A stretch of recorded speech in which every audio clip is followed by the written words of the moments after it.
더운 여름이 이제 좀 많이 지나가는 것 같습니다. 오늘 새벽에 몇 도였는지 혹시 아세요? 오늘 새벽이 19도였어요. 19도. 북곡동 온도가 19도까지 떨어졌어요. 새벽에도 끝나고 집에 가는데 춥더라고, 막 바람 부는데 진짜로 추웠어요. 추울 정도로 많이 시원해졌습니다. 일교차가 많이 심해요. 그래서 오늘 낮 기온은 32도까지 올라간 것 같아요. 그래서 일교차가 14도, 많게는 15도까지 나는데 환절기일 수도 있겠죠. 이때 여러분들이 건강에 좀 염려를 많이 했으면 좋겠습니다. 말씀 시작합시다. 우리 아이들 이야기로 말씀을 시작하려고 합니다. 주중에 아이들에게 들은 이야기인데 농촌선교를 갔다가 수요일날 일찍 왔어요. 생각보다. 그래서 수요예배를 드릴 수 있는 시간이 있었는데 수요예배를 드릴 때 제가 이제 좀 거의 늦게 도착을 해가지고 저는 이제 마지막 기도할 때 올라갔거든요. 올라갈 때 정장을 못 입고 올라왔어요. 없어가지고 못 입고 카라티를 입고 올라갔다가 내려왔습니다. 내려오자마자 저희 큰 딸을 만났습니다. 큰 딸이 저한테 안겨서 엉엉 울었습니다. 그리고 그 다음날 이제 새벽에 제가 또 설교라서 새벽에도 갔다 오고 나서 이제 큰 딸이 저를 봤는데 제가 어떤 옷을 입었냐면은 항상 입는 옷 있죠. 정장 바지에다가 하얀색 와이셔츠 그리고 넥타이를 맸습니다. 그러자 첫째 딸이 저한테 이런 얘기를 합니다. 아빠 어제는 교회 옷을 안 입더니 왜 오늘은 교회 옷을 입고 새벽기도 갔다 왔어? 라고 물어봅니다. 그러니까 이 아이가 보기에도 예배 때 항상 교회 옷을 입고 하는데 교회 옷을 안 입고 그냥 일반적인 옷을 입고 있었으니까 신기했던 거예요. 근데 저는 그 표현이 참 웃깁니다. 정장을 입은 제 모습을 보고 교회 옷이라고 표현하는 것이 참 웃깁니다. 두 번째는 제 둘째 딸 이야기를 하겠습니다. 어제였어요. 어제 저희 아내가 둘째 딸에게 물어봤습니다. 하유라, 아빠는 뭐 하는 사람이야? 라고 물어봤습니다. 뭐라고 대답했냐면 아빠는 목사님이야 라고 얘기했습니다. 자, 그러자 목사님은 뭐 하는 사람이지? 라고 물어보니까 목사님은 컴퓨터 하는 사람이야 라고 대답을 했습니다. 이 아이의 눈에 비친 모습이 이런 모습이었죠. 이 두 가지를 보고 많은 생각을 하게 되었습니다. 우리가 많은 옷을 입죠. 우리 무슨 옷을 입죠? 하얀 티도 입었고 또 까만 티도 입었고 노란 티도 입었고 하늘색 티도 입었고 체크 무늬도 입었고 많이 입었죠. 이것저것. 자, 그러면은 여러분이 옷을 입은 무슨 옷인가요? 교회 옷이에요? 무슨 옷이죠? 여러분이 입은 한국 옷이에요? 부곡동 옷? 옷은 옷이죠. 자, 그러면은 이렇게 생각해 봅시다. 우리는 어떤 옷을 입고 있는 사람들이냐면은 우리는 의의 옷을 입고 있는 사람들입니다. 우리는 그리스도의 옷을 입고 있는 사람들입니다. 자, 두 번째, 하율이 얘기로 넘어와서 하율이가 저한테 뭐라고 얘기했죠? 목사님은 컴퓨터 하는 사람이야 라고 얘기를 했습니다. 자, 그러면 저는 컴퓨터를 하는 사람일까요? 목사님일까요? 목사지만 컴퓨터를 사용해서 설교 준비도 하고 목사지만 괜찮은데? 싫어?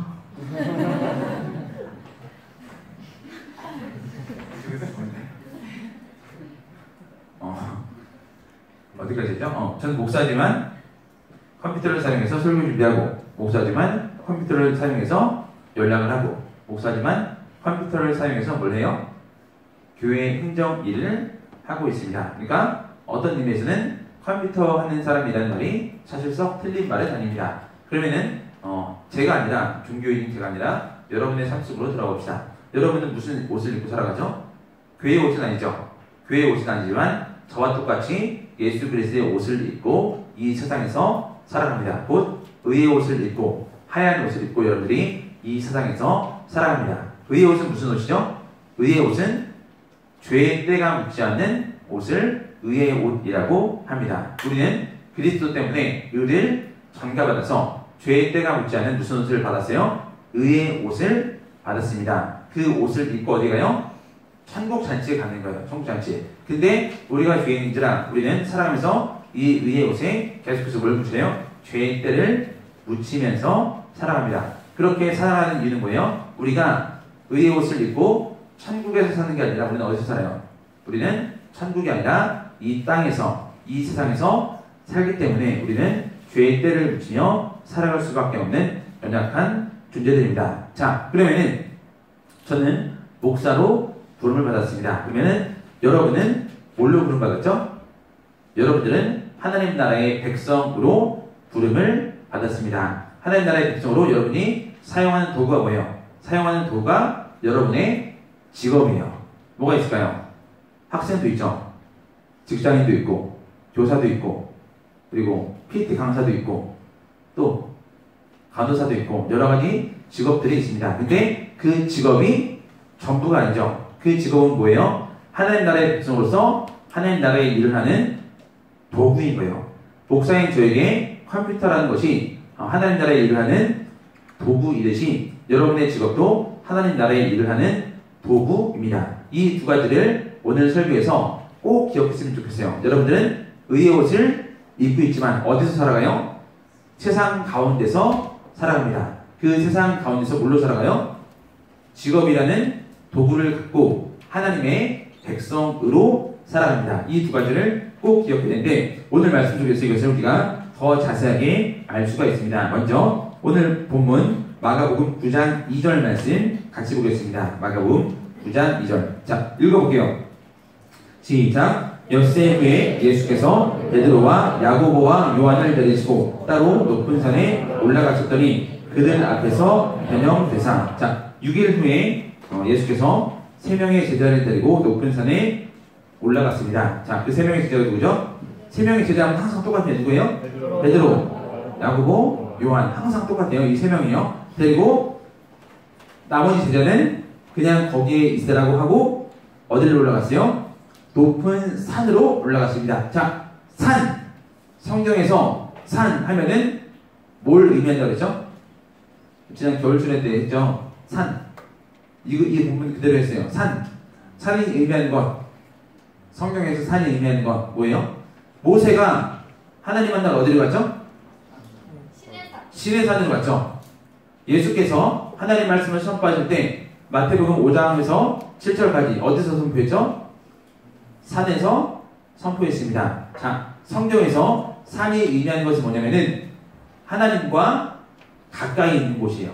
성경에서 산이 의미하는 것은 하나님과 가까이 있는 것입니다. 근데 어떤 산으로 데려갔어요? 높은 산으로 데려갔어요. 높은 산으로. 그만큼 하나님과 매우 가까이 있는 곳으로 누굴 데려갔어요? 베드로와 야고보, 요한 이 3명을 데리고 올라갔습니다. 자, 이번에 농촌선교 왔을 때 아무래도 그 저기 시골인지라 여기보다는 별이 더 잘 보여요. 어제 밤에 집에 들어오면서 하늘을 봤는데 별이 사실 그렇게 안 보이더라고요.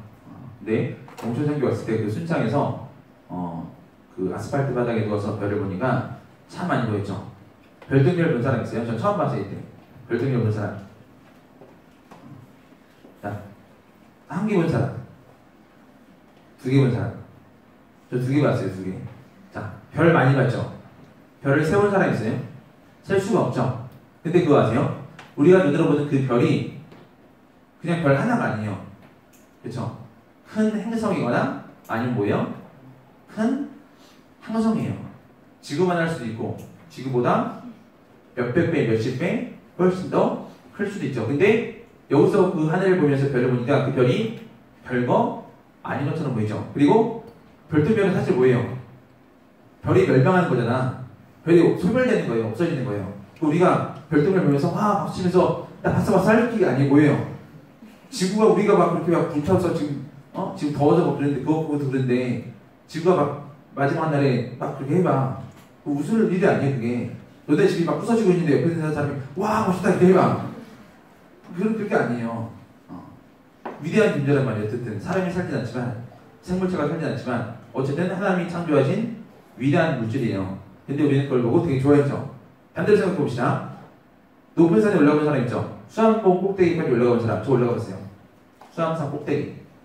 수암봉 끝까지 올라가서 거기 수암산 아래 수암동을 내려다봤다.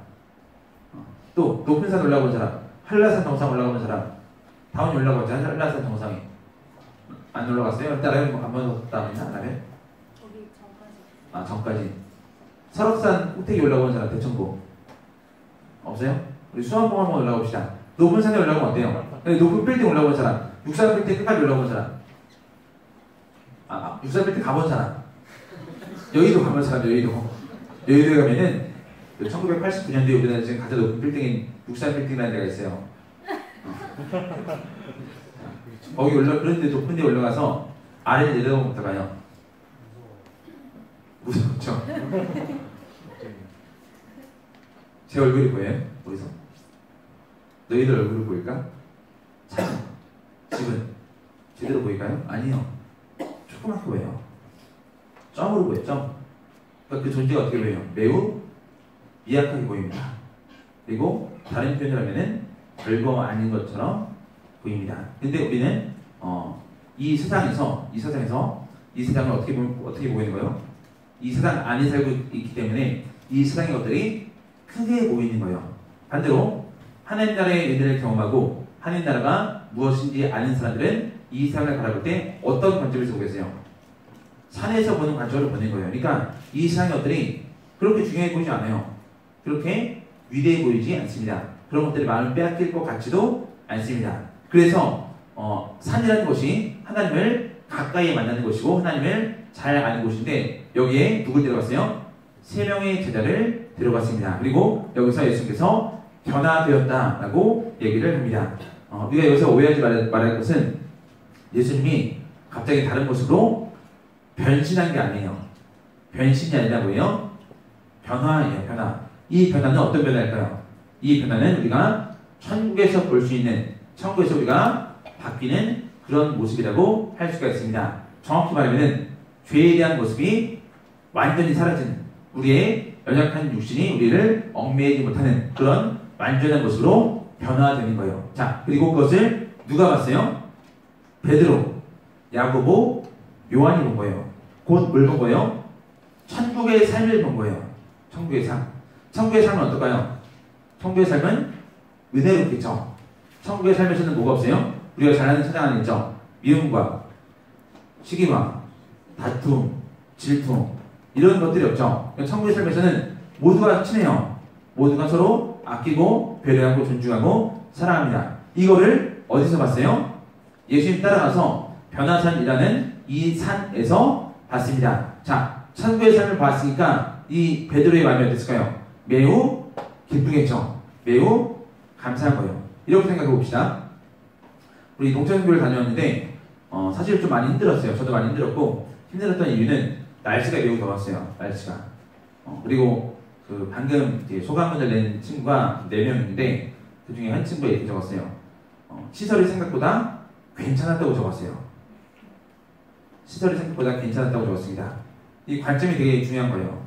만약에 우리가 수련회를 거기로 갔으면은 시설이 안 좋다고 했을 거예요. 그렇죠? 근데 동천 선교로 가니까 시설이 생각보다 괜찮다고 얘기할 수 있는 거예요.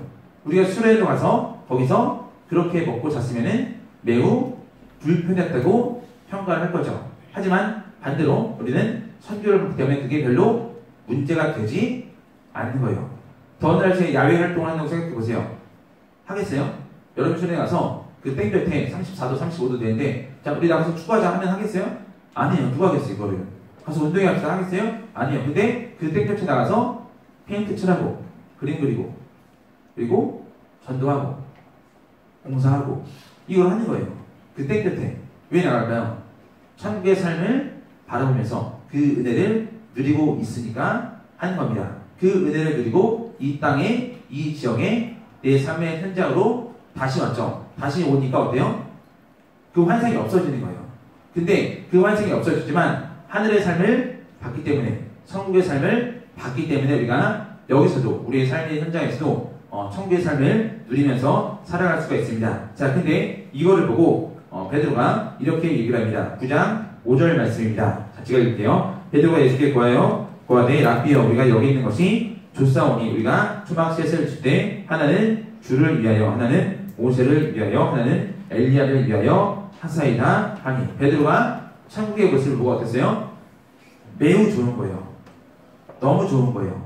그래서 그냥 여기다가 초막을 지어서 하나는 예수님, 하나는 모세가, 하나는 엘리야가 여기서 계속 살았으면 좋겠습니다 라고 얘기를 했습니다.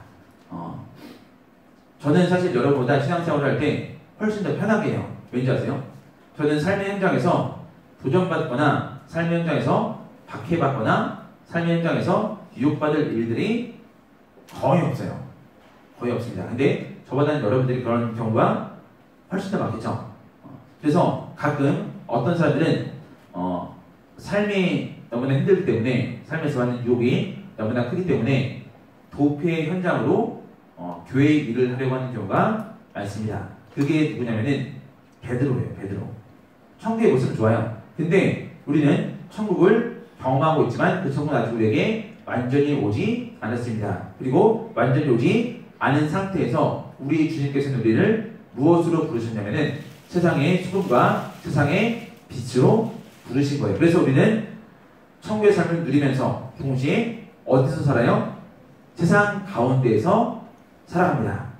근데 베드로는 세상 가운데 사는 게 안 좋은 걸 알아요. 왜? 세상은 뭐가 있어요? 서로 미워하죠. 시기하고 질투하고 다투고 질병이 있고 고난이 있고 안 좋은 일들이 많습니다. 그래서 천국의 삶을 보자 거기에 완전 가버린 거예요. 그때 예수께서 이렇게 얘기합니다.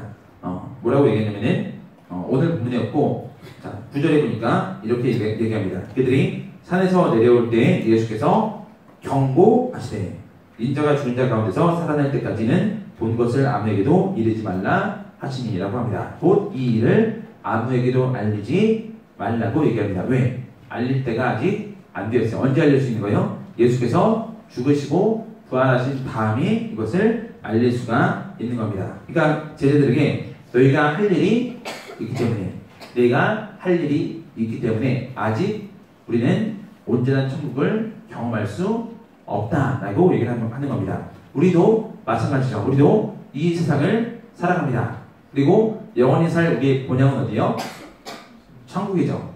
천국에 가고 싶죠. 가고 싶은 사람 흔들어 보세요. 손은 안 들어도 당연히 가고 싶겠죠. 가고 싶어요. 근데 천국은 영원히 살고 여기는 잠시 살겠죠. 잠시. 그 신해철 노래 중에 이런 노래가 있어요. 50년 후에 내 모습이라는 노래가 있습니다. 이 신해철이 여러분 나이 때 이 노래를 썼어요. 23살인가 4살 때 이 노래의 가사를 썼거든요. 그러면서 50년 후에 자기 모습을 상상해 봅니다. 구부정한 허리에다가 하얗게 센 머리카락 그리고 나는 어떻게 살아갈지 사람들에게 어떤 대접을 받을지 그것에 대해서 노래를 만들어서 표현을 했습니다. 50년 후에 여러분의 모습을 생각해 봤어요? 몇 살이세요? 50년 후에? 70. 와, 좋구나. 저는 50년 후에 89. 90아니야. 89. 아, 좋다. 89. 살아있겠죠? 살아있을까? 네. 너는 70에 살아있을 것 같아요? 살아있을 것 같아요? 상상해봤어요? 여러분이 50년 후에 살아있을지? 50년 후에 여러분이 어떤 모습일지? 지금 같은 모습은 아니겠죠? 서서히 늙어가니까 자기 외모에 대해서는 그렇게 문제가 되지 않을 거예요. 근데 갑자기 50년이 지나서 늙어버리면 충격받겠죠? 50년 후에 여러분 모습 생각해봤어요? 50년 동안 여러분이 뭐 할지 생각해봤어요? 어쨌든 이 세상에서 살아가죠. 50년 동안. 세상에서. 천국에서 살고 있는 게 아니라 여기서 살아가고 있어요. 여러분의 모습을 상상해봤어요? 50년 뒤에 여러분 모습 상상해봤어요? 한번 상상해보세요. 어떤지. 예배가 끝내고 또는 기도할 때 상상해보세요. 그 여러분의 모습이 어떨지. 세상 속에서 정말로 하나님의 백성처럼 하나님의 자녀처럼 살고 있을지 살아되고 있을지 꼭 생각해보세요. 무서운 문제예요. 이거는 무서운 문제. 근데 우리 주께서는 우리한테 천국의 삶을 보여주고 천국의 연애를 보여주고 천국으로 데려가지 않으세요. 여기서 그대로 살면서 버티라고 하십니다. 그리고 이 세상이 어떤 세상인지 이 뒤에 나오는데 오늘 본문 아니고 예수님이 이 베드로, 야고보, 요한과 변호사에서 내려온 다음에 그 올라오지 않은 나머지 9명의 제자들이 있었죠. 그 제자들이 어떻게 하고 있었는지 아세요? 어떤 사람이 귀신 들린 아들을 9명의 제자에게 데리고 왔어요. 근데 이 9명의 제자가 이 귀신을 못 쫓아내고 있는 거예요. 베드로, 요한, 야고보는 이 모습을 봤을 때 어땠을까요? 극과 극을 경험하는 거예요. 반독 전에는 뭘 봤어요? 하늘의 영광을 봤어요. 천국을 보고 내려오니까 고난받고 있는 우리의 삶의 모습을 보고 있는 거예요. 이거예요, 이거. 우리는 이렇게 살아가요. 이렇게. 선교를 통해서, 농촌 선교를 통해서, 수련을 통해서, 아니면 선교학교 교사를 통해서, 예배를 통해서 수많은 은혜를 받습니다. 그리고 거기서 은혜 받았다 우리는 표현을 하고, 기쁘다고 표현을 하고, 감사의 고백을 드립니다. 그리고 그 상태로 어디로 가요? 우리는 세상으로 가는 거예요. 학교로 가고, 직장으로 나아갑니다. 친구들 사이로 우리는 들어가서 삽니다. 근데 교회에서 받은 은혜가 분명히 있지만 그 은혜를 세상 가운데 그대로 가져가는 게 어때요? 힘든 거예요. 지치는 거예요. 하지만 주께서는 우리한테 그렇게 살아가라고 얘기를 합니다. 다시 설교 처음으로 돌아올게요. 두 딸이 저한테 한 말이 있습니다. 아빠는 교회 옷을 입고 교회를 간다고 얘기를 합니다.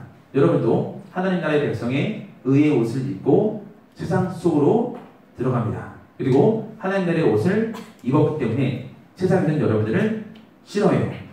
분명히 싫어합니다. 그리고 여러분이 세상 가운데서 많은 직업들을 갖고 살아갑니다. 그리고 그 직업이 여러분의 비전이 아니라 그 직업은 도구라는 사실을 절대로 잊으면 안 돼요.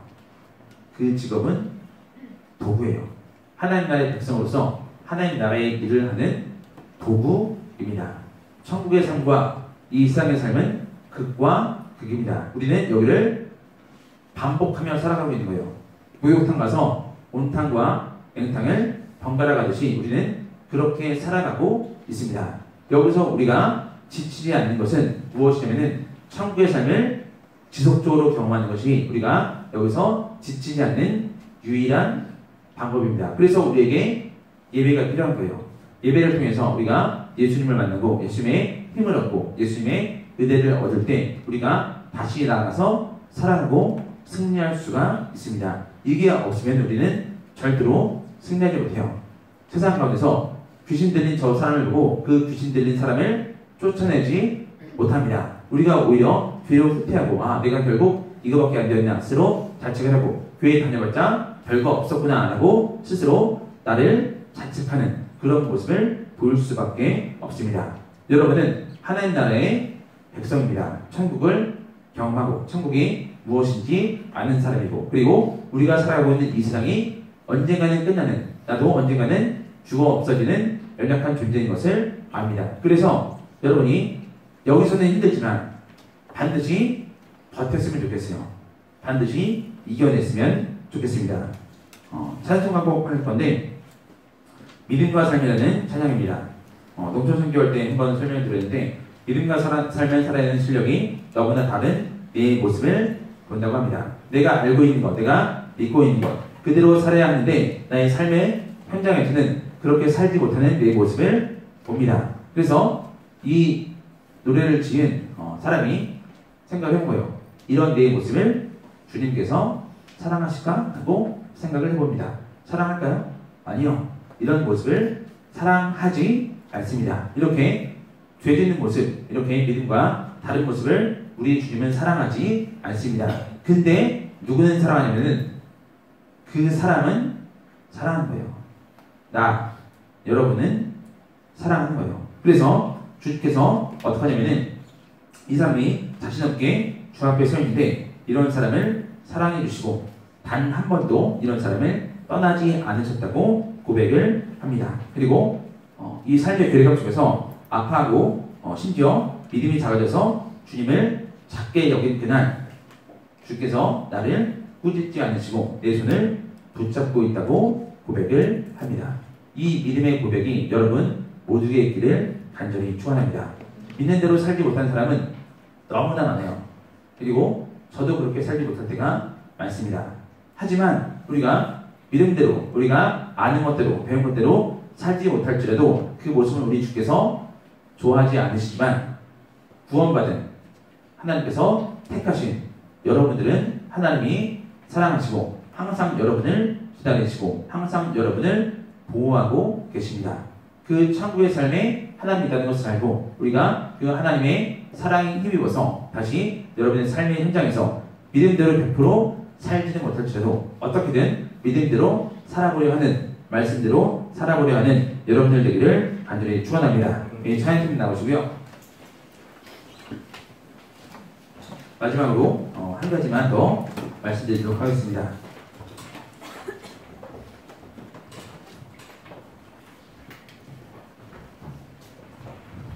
이 싸움은 평생 하는 싸움이에요. 내가 믿은 대로 사는, 내가 배운 대로 사는, 그 말씀대로 사는 이 삶은 평생 하는 싸움이에요. 평생 하는 싸움. 평생 하는 싸움인데 이 수준이 계속 올라갔으면 좋겠어요. 이 믿음의 수준이, 삶의 수준이 계속 올라갔으면 좋겠어요. 천력정 설교할 때 허영의 시장, 허영의 도시 설교했던 거 기억나시나요? 작년 11월쯤에 했던 것 같은데 크리스찬과 성실이 허영의 도시에 들어가자 수많은 사람들이 이 사람들을 이상하게 쳐다봅니다. 그리고 결국 거기서 한 명은 순교해버려요. 우리가 사는 삶의 현장이 그런 현장이에요. 그런 현장. 그 어떤 것으로 빨아도 회개할 수 없을 정도의 의의 옷을 입은 사람이 우리들입니다. 그러니까 세상에 나가면 우리는 확 틀 수밖에 없는 거예요. 그리고 확 틀 때 우리는 세상에서 많은 고난과 핍박을 당합니다. 근데 그 고난이 싫어서, 핍박이 싫어서 우리는 어떻게든 타협해보려고 하는 거예요. 근데 그 타협이 유혹이에요. 그 타협은 죄입니다. 이것을 꼭 이겨내기를 간절히 축원합니다. 그리고 이겨낼 수 있습니다. 찬양합니다. 우리 다 같이 일어나서 믿음과 삶 찬양하고 기도하도록 하겠습니다.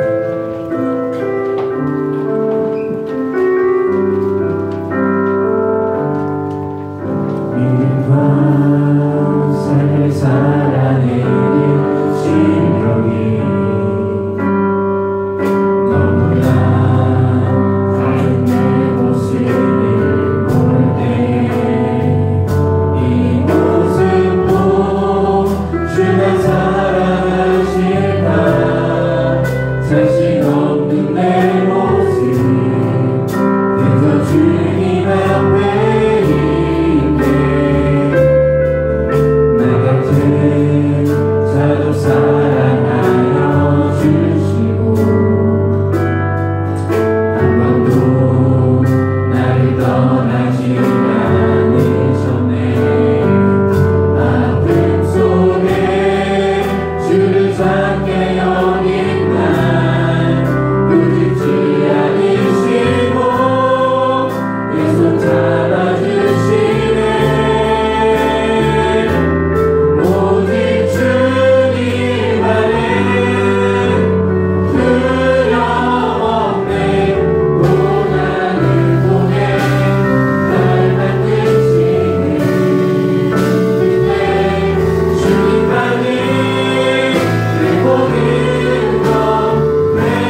변화산에 올라가 주께서 변화하신 것을 보았습니다. 천국의 삶의 것을 보았습니다. 아버지 우리 또한 날마다 천국의 삶을 경험하기를 원합니다. 아버지 무엇보다도 예배의 현장 가운데 예배의 자리 가운데 우리 모두가 천국의 삶을 경험할 수 있도록 아버지여 도와주시고 지금 이 순간에도 천국의 삶을 경험할 수 있도록 우리 가운데 은혜를 허락하여 주시옵소서. 주여 머무르고 간절히 기도하겠습니다.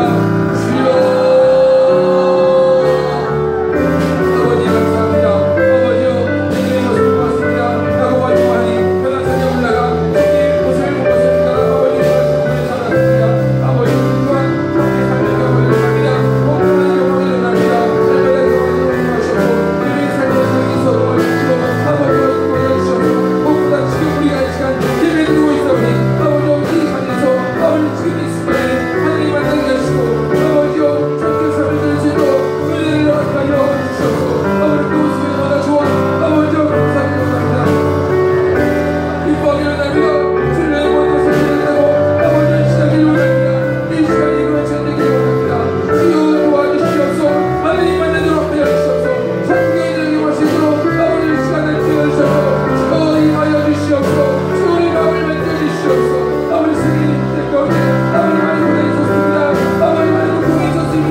하나님 우리가 천국의 삶을 경험하고 살아갔지만 세상은 너무나 쉽지 않습니다.